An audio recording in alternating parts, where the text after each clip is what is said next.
comme on dit, it's a go. It's a go. It's a go.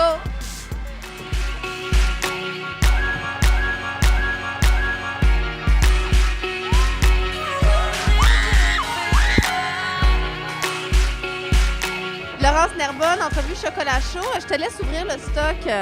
Ah, c'est quoi ça? En fait, c'était pour pas que mes verres cassent. Ah, mais moi, je veux ça. Garde-le.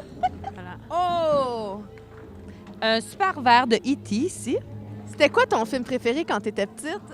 Bien, je me souviens de Jurassic Park. Ah oui, Ouais. ça c'est marquant, c'est Ça, clair. C'était très marquant. Puis en plus, c'était de l'action, mais il y avait comme des histoires d'amour. Puis il y avait... Fait que moi, j'avais un grand frère, donc j'étais contente de pouvoir regarder un film avec mon frère où il y avait de l'action, mais aussi des histoires d'amour. Donc là, on s'entendait sur un film.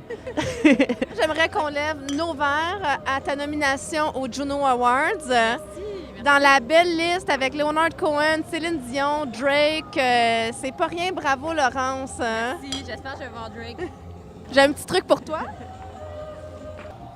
Oh, wow! Un clavier!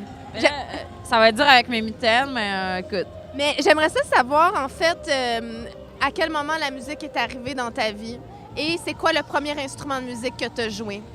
La musique est arrivée très tôt dans ma vie. À 3 ans et demi, mes parents m'ont inscrit à des cours de violon.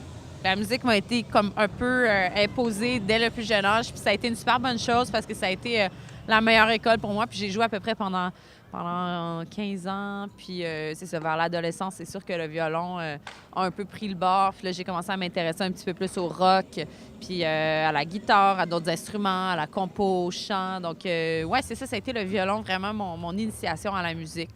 Une petite voiture futuriste ici.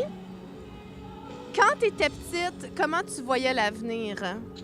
Bien, je pense que je voyais ça un peu comme ce qu'on voyait dans Back to the Future, dans le sens qu'on allait surfer sur des planches, puis qu'il allait avoir des autos dans les airs.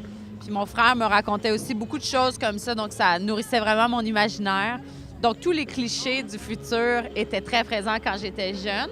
Puis je pensais aussi qu'on allait porter des masques à gaz, donc j'étais vraiment là-dedans, là, dans les clichés. Puis c'est quoi les métiers plus jeunes que tu voulais exercer? Très, très jeune. Ah, mon Dieu, tout ce qui est pas de faire de la musique, c'est-à-dire vétérinaire, avocate, police, toutes ces choses-là, je pense, à part chanteuse. Mais ce qui est curieux, c'est que je faisais beaucoup de spectacles, donc je pense que je me mentais beaucoup à moi-même dans mon jeune âge, mais que finalement, j'avais besoin de faire de la scène. C'était un besoin criant. Je te laisse trouver le dernier objet. OK. Wow! Je tiens à préciser que tout ça appartient à ma fille. Là. C'est comme pas mes jouets à moi. Très nice. Laurence, si tu regardes là-dedans, là, où aimerais-tu être dans 10 ans? Mais ça dépend si je rencontre Drake pendant le Polaris. OK, bon point.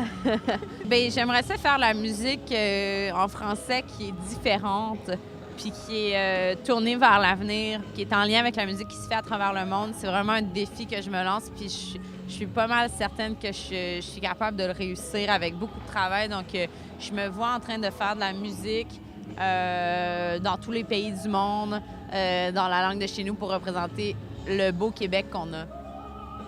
Écoute, j'admire ta fougue. Non, pour vrai, c'est beau entendre quelqu'un de passionné comme ça. Merci beaucoup, Laurence. Merci.